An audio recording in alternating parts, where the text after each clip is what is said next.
ഗവൺമെന്റിന്റെ ഉണ്ടായിട്ടും അവർ കടവരാന്തയിൽ ഉറങ്ങുമ്പോഴേക്കും ഞങ്ങൾ തന്നെ വേദനയുണ്ട്. ഈ 2000 പേർക്കും ഒരുമിച്ച് തന്നെ കൊടുക്കാനുള്ള ക്യാഷ് തയ്യാറാണ്. പലതവണയും സംസ്ഥാന സർക്കാരിനോട് ആവശ്യപ്പെട്ടു, സാധിച്ചില്ല. ഇനി നിങ്ങൾ പോയി നിങ്ങളുടെ രീതിയിൽ ശ്രമിച്ചു നോക്കൂ, പക്ഷേ ഞങ്ങൾക്ക് കൊടുക്കാൻ സാധിക്കില്ല. അപ്പം ചെയ്യും, ഈ പൈസ ലാപ്സായി പോകും. ഒരു 10-20 കെട്ടിടങ്ങളുണ്ട്, അതൊക്കെ 40-50 വർഷം കൊണ്ട് 500 രൂപ വാടക 250 രൂപ വാടകയ്ക്കാണ് നടത്തിക്കൊണ്ടിരിക്കുന്നത്. അപ്പോൾ സിറ്റിഎംമാർക്ക് അല്ലെങ്കിൽ ചോദിക്കുന്നവർക്ക് ഇത് ചോദിക്കാനുള്ള സമയമൊന്നും കിട്ടില്ല. കേന്ദ്രത്തിൽ നിന്നും പലതരത്തിലുള്ള ആനുകൂല്യം, അതിനായിരുന്നു ഞങ്ങളുടെ ഡൽഹിയിലെ യാത്രയും ബഹുമാനപ്പെട്ട പ്രധാനമന്ത്രിയുടെ തിരുവനന്തപുരം സന്ദർശനവും. അത് വരാൻ പോയി. എല്ലാ ഒറ്റയടിയും പറഞ്ഞ് നാളെ പറയാൻ കാര്യങ്ങളുണ്ട്. 2000 പേര് നമ്മുടെ പട്ടികയുണ്ട്. പക്ഷേ 2000 പേർക്കും നിയമസഭാ തെരഞ്ഞെടുപ്പ് വിജ്ഞാപനം വരുന്നതിന് മുമ്പ് പണം കൊടുക്കുക എന്നുള്ള പ്രാവർത്തികമല്ല. പക്ഷേ എന്നിരുന്നാൽ പോലും എത്ര പേരെയാണ് ആദ്യഘട്ടത്തിൽ പൂർത്തീകരിക്കാൻ കഴിയുമെന്ന് കോർപ്പറേഷൻ വിശ്വസിക്കുന്നത്? ഇനി ഞങ്ങൾക്ക് ഇതിൽ ഭരണപരമായ ചില കാര്യങ്ങളോട് ചെയ്യേണ്ടതായിട്ടുണ്ട്. അത് നിയമസഭാ തെരഞ്ഞെടുപ്പ് പ്രഖ്യാപനത്തിന് മുമ്പ് പൂർത്തിയായാൽ 2000 പേർക്ക് കൊടുക്കാനുള്ള പണമുണ്ട്. ഇപ്പോൾ ആ നടപടികൾ പൂർത്തിയായാൽ ഇപ്പോൾ ഇവരെല്ലാം പെർമിറ്റ് എടുക്കണം. അത് അവരുടെ ഇപ്പോൾ 15 പേര് വരെ പെർമിറ്റ് എടുത്തിട്ടുണ്ട്. അവർക്കാണ് സർട്ടിഫിക്കറ്റ് കൊടുത്തത്, അർഹരാണെന്നുള്ള സർട്ടിഫിക്കറ്റ് കൊടുത്തത്. എത്രയും പെട്ടെന്ന് തന്നെ പെർമിറ്റ് എടുത്തു കഴിഞ്ഞാൽ അടുത്ത സ്റ്റെപ്പ് എഗ്രിമെൻറ്റ് വയ്ക്കുക. അതിന് ഭരണപരമായ ഒരു അംഗീകാരം വാങ്ങേണ്ടതായിട്ടുണ്ട്. അടുത്ത ദിവസം നടക്കുന്ന മീറ്റിങ്ങുകളിൽ ഞങ്ങൾ സബ്മിറ്റ് ചെയ്യുന്നുണ്ട്. അത് കഴിഞ്ഞ് എഗ്രിമെൻറ്റ് വയ്ക്കുന്നതോടുകൂടി ആദ്യ ഘട്ടം കൊടുക്കാൻ പറ്റും. ഈ 2000 പേർക്കും ഒരുമിച്ച് തന്നെ കൊടുക്കാനുള്ള ക്യാഷ് തയ്യാറാണ്, അതിന് ബുദ്ധിമുട്ടില്ല. അപ്പം ഒരുമിച്ച് തന്നെ കൊടുക്കാൻ സാധിക്കുമെന്നും അവർക്ക് നിയമസഭാ തെരഞ്ഞെടുപ്പിന് മുൻപ് തന്നെ പ്രഖ്യാപനത്തിന് മുമ്പ് തന്നെ മറ്റൊരു തടസ്സമില്ലാതെ നിർവഹിക്കാൻ സാധിക്കുമെന്നാണ് ഞങ്ങളുടെ ചിന്ത. അങ്ങനെയാണെങ്കിൽ അവർക്ക് ഈ നിയമസഭാ തെരഞ്ഞെടുപ്പ് നടക്കുന്ന 2 മാസം ഉണ്ടല്ലോ, ഈ 2 മാസം കൊണ്ട് ആദ്യഘട്ട പണി പൂർത്തിയാക്കാൻ സാധിക്കും. അല്ലെങ്കിൽ 2 മാസം ഡിലേ ആവും. എത്രയും പെട്ടെന്ന് തന്നെ നടപ്പിലാക്കി എടുക്കണമെന്നുള്ളതാണ് ഞങ്ങളുടെ അഭിപ്രായം. ഇപ്പോൾ 15 പേർക്ക് പെർമിറ്റ് ലഭിച്ചവരുണ്ടെന്ന് പറഞ്ഞു. ഇപ്പോൾ വന്നിരിക്കുന്നവർക്ക് സർട്ടിഫിക്കറ്റ് കൊടുക്കുന്നുണ്ട്. അത് നിങ്ങൾ ഈ ഗുണഭോക്തൃ പട്ടികയിലുണ്ട് എന്ന് തെളിവാക്കുന്ന സർട്ടിഫിക്കറ്റ് അല്ലെങ്കിൽ പെർമിറ്റ് കിട്ടിക്കഴിഞ്ഞാൽ നിങ്ങൾക്ക് എന്തായാലും പദ്ധതിയുടെ ഗുണഭോക്താക്കളാക്കും എന്നുള്ളവരാണ്. അതായത് ഇവരെല്ലാവരും തന്നെ സ്ഥലം ലഭിച്ചവരാണ്. ഇവരുടെ ലിസ്റ്റ് കോർപ്പറേഷൻ ഓഫീസിലുണ്ട്. അപ്പോൾ അവർക്ക് അവരുടെ ഗുണഭോക്താക്കളാക്കി തിരഞ്ഞെടുത്തിരിക്കുന്നു എന്നുള്ള ഞങ്ങൾ PMBOE പദ്ധതി പ്രഖ്യാപിച്ചത് അതുമായി ബന്ധപ്പെട്ട് കൊടുത്തൊരു സർട്ടിഫിക്കറ്റാണ്. അപ്പോൾ ഭരണപരമായിട്ടുള്ള ചില അംഗീകാരങ്ങളോട് ലഭിക്കുന്നതോടുകൂടി എഗ്രിമെൻറ്റ് വയ്ക്കാൻ പറയുന്ന സമയത്ത് അവർക്ക് സർട്ടിഫിക്കറ്റ് വന്നാൽ മതി. അവർക്ക് ലിസ്റ്റിലുള്ളവരാണ് എഗ്രിമെൻറ്റ് വയ്ക്കാൻ സാധിക്കും.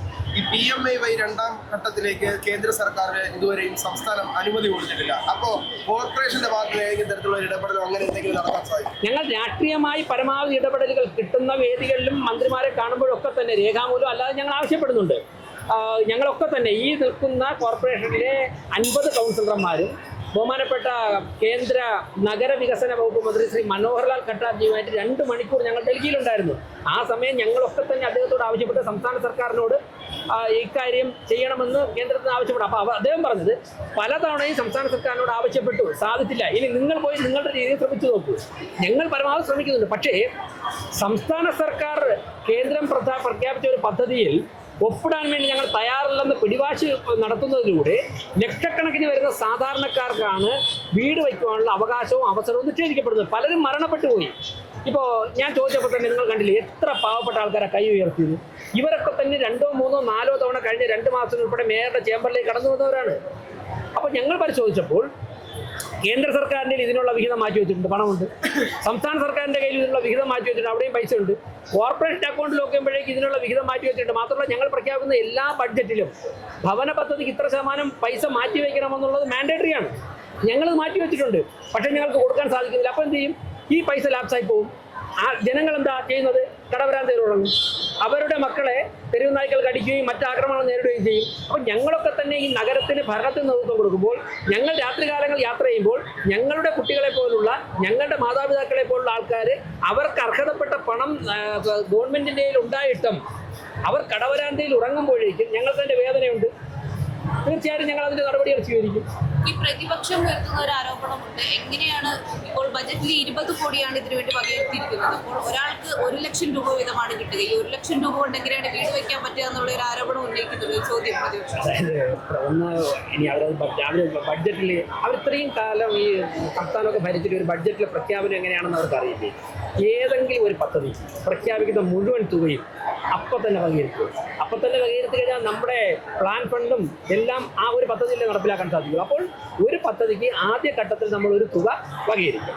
അതിനുശേഷം പദ്ധതിയുടെ പുരോഗതി അനുസരിച്ചിട്ട് ഇപ്പോൾ ഈ 2000 പേർക്കും അവർക്ക് ആകെ കൊടുക്കാൻ ഉദ്ദേശിക്കുന്ന തുക ഒറ്റഘട്ടമായിട്ട് ആദ്യമല്ലല്ലോ കൊടുക്കുന്നത്. അങ്ങനെയല്ലല്ലോ ഗവൺമെൻറ് പദ്ധതി നടപ്പിലാക്കുന്നത്. ആദ്യ ഘട്ടവും 2ാം ഘട്ടവും കൊടുക്കാൻ വേണ്ടി വേണ്ടിയുള്ള പണം ഞങ്ങളുടെ കയ്യിൽ ഇപ്പോൾ ഉണ്ട്.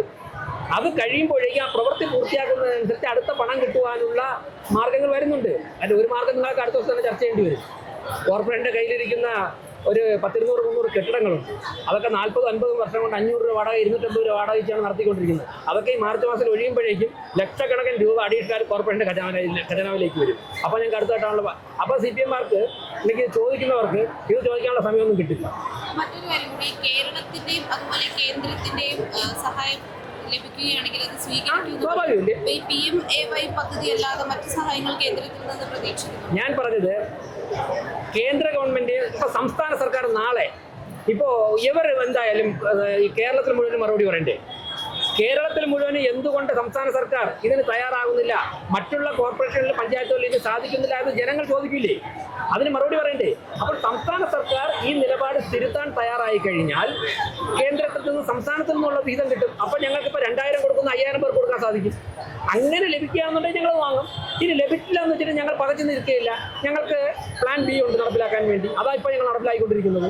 ഈ പദ്ധതി വിഹിതമല്ലാതെ മറ്റു ആനുകൂല്യങ്ങൾ കേന്ദ്രത്തിൽ നിന്ന് പ്രതീക്ഷിക്കുന്നുണ്ടോ? പിന്നെ കേന്ദ്രത്തിൽ നിന്നും പലതരത്തിലുള്ള ആനുകൂല്യം, അതിനായിരുന്നു ഞങ്ങളുടെ ഡൽഹിയിലെ യാത്രയും ബഹുമാനപ്പെട്ട പ്രധാനമന്ത്രിയുടെ തിരുവനന്തപുരം സന്ദർശനവും. അത് വരാൻ പോകും. എല്ലാം ഒറ്റയടിക്ക് പറഞ്ഞ് നാളെ പറയാൻ കാര്യങ്ങൾ വേണ്ടി. അപ്പോൾ അതൊക്കെ വരാൻ പോകുന്ന ദിവസങ്ങൾ മനസ്സിലാവും. പിന്നെ വേറെ ഞാൻ ചോദിച്ചിട്ട് PM ശ്രീ പദ്ധതി. PM ശ്രീ പദ്ധതിക്ക് സാധാരണക്കാരൻ്റെ മക്കൾ പഠിക്കുന്ന സ്കൂളുകളിൽ 1.5 കോടി 2 കോടിയുടെ സ്കൂളിന് കിട്ടേണ്ടതാണ്. അവിടുത്തെ സൗകര്യങ്ങളൊക്കെ മെച്ചപ്പെടുത്തേണ്ടതാണ്. അത് ഈ ഒരു പിടിവാശി കാരണം മന്ത്രിസഭയിൽ തന്നെ 4 അഭിപ്രായമില്ലേ? ഏതെങ്കിലും ഒരു സംസ്ഥാനത്ത് ഒരു മന്ത്രി, വിദ്യാഭ്യാസ മന്ത്രി അങ്ങോട്ട് ഒപ്പിടാൻ പോയിട്ട് മറ്റൊരു ഘടകകക്ഷി കണ്ണുരുട്ടി എന്ന് പറഞ്ഞിട്ട് അതിൽ നിന്ന് പിന്മാറിയ ചരിത്രമുണ്ടോ? അപ്പോൾ ഇത്രത്തോളം സങ്കുചിതമായ രാഷ്ട്രീയ നിലപാടുകൾ സ്വീകരിച്ച ഒരു ജനതയെ തന്നെ പിന്നോട്ടടിക്കുന്ന ഭരണ സംവിധാനത്തിനെതിരായുള്ള ഒരു പോരാട്ടം കൂടിയാണിത്. മറ്റൊരു കാര്യം കൂടെ നമ്മൾ മനസ്സിലാക്കുന്ന വെച്ചിട്ടാണ് ഈ പദ്ധതി പ്രകാരം 4 ലക്ഷം രൂപയാണ് സ്ഥലമുള്ള ഒരു വ്യക്തിക്ക് പരമാവധി ലഭിക്കുക. പക്ഷേ നഗരസഭയുടെ ബഡ്ജറ്റിൽ ഉണ്ടായിരുന്നത് തിരുവനന്തപുരം നഗരസഭയിൽ ഈ പദ്ധതിയിലുള്ള എല്ലാവർക്കും പൂർണ്ണമായും വീട് വച്ച് നൽകാനുള്ള തുക നഗരസഭ അനുവദിക്കുമെന്നാണ്. 4 ലക്ഷം രൂപയ്ക്ക് എന്തായാലും ഒരു വീട് പണി കഴിയില്ല. അപ്പോൾ വാഗ്ദാനം പൊള്ളയായിരുന്നു. അങ്ങനെയാണല്ലോ നേരത്തെ ചെയ്തുകൊണ്ടിരുന്നത്. ഞങ്ങൾ പറഞ്ഞത് PMAY, ഞങ്ങൾ എപ്പോഴും പറഞ്ഞിട്ടുള്ളത് PMAYയിൽ പ്രഖ്യാപിച്ചിട്ടുള്ള, അതാണ് അർത്ഥസംഖ്യയ്ക്ക് വിടയില്ലാത്ത ഞാനിത് തറപ്പിച്ച് പറഞ്ഞത്. PMAY പദ്ധതിയിൽ എത്രയാണോ പ്രഖ്യാപിച്ചിട്ടുള്ള ആ തുക കൊടുക്കും. ആ തുക ഞങ്ങൾ കൊടുക്കും. അഡീഷണൽ തുക അല്ല, ഞാൻ പറയാം, ഒരു വീട് വയ്ക്കുന്നത് എങ്ങനെയെന്ന് ആ വീട് വയ്ക്കുന്നവരാണ് തീരുമാനിച്ചത്. എൻ്റെ കയ്യിൽ ഞാനൊരു വീട് വയ്ക്കുമ്പോൾ എൻ്റെ കയ്യിൽ എത്ര തുകയുണ്ട്, എനിക്ക് എത്രത്തോളം സമ്പാദിക്കാൻ സാധിക്കും. അപ്പോൾ അത് അവരവരാണ് തീരുമാനിക്കുന്നത്. 4 ലക്ഷം രൂപയ്ക്ക് വീട് വയ്ക്കുന്നവരുണ്ട്, അതിൽ കുറവ് വീട് വയ്ക്കുന്നവരുണ്ട്, അതിനേക്കാൾ കൂടുതൽ വീട് വയ്ക്കുന്നവരുണ്ട്. ഞങ്ങൾക്ക് നൽകാൻ സാധിക്കുന്നത് PMAY നൽകിയ തുകയാണ് ഞങ്ങൾ നൽകാൻ തീരുമാനിച്ചത്. ഞാൻ ചോദിക്കട്ടെ, കേരളത്തിൽ എത്ര പഞ്ചായത്തുണ്ട്, എത്ര മുനിസിപ്പാലിറ്റി ഉണ്ട്, എത്ര കോർപ്പറേഷൻ ഉണ്ട്? ഞങ്ങളുടെ നൽകുന്നത് അതിന് നിങ്ങളൊക്കെ പിന്തുണയ്ക്കുകയല്ലേ ചെയ്യുന്നത്. അപ്പോൾ ഈ കേരളം പിന്മാറിയത് ഈ ഒരു ലോഗോ പതിപ്പിക്കുന്ന വിഷയമായി ബന്ധപ്പെട്ടുള്ള, അങ്ങനെയാണെങ്കിൽ ഈ തുക ഈ കോർപ്പറേഷനിൽ വകയിരുത്തുമ്പോൾ കോർപ്പറേഷൻ വീടുകളിലും ഈ ലോഗോ പതിപ്പിക്കുന്ന അതാണ് ഞാൻ പറഞ്ഞത്. എല്ലാ കാര്യം ഇപ്പോൾ പറഞ്ഞല്ലോ, സസ്പെൻസ് വേണ്ടി വരട്ടെ. കൗൺസിലൊക്കെ ഉണ്ടല്ലോ, ഞങ്ങൾ ചർച്ച ചെയ്യട്ടെ. എന്തായാലും ആ ലോക സ്ത്രീ ശാക്തീകരണത്തിൻ്റെ ലോകയാണ്. ഇങ്ങനെയൊക്കെ പിടിവാശി പിടിച്ചൊരു ജനതയെ പിന്നോട്ടടിച്ച് എങ്ങനെ ചെയ്യാൻ പറ്റും? പണമുണ്ട്, ചർച്ച ചെയ്യേണ്ട വിഷയം ഇതാണ്. സംസ്ഥാന സർക്കാരിൻ്റെയും കേന്ദ്ര സർക്കാരിൻ്റെയും പഞ്ചായത്തുകളുടെയും പൈസ ഉണ്ട്, ജനങ്ങളുടെയും വസ്തുവുണ്ട്, അവരുടെ വീട് ആവശ്യമുണ്ട്.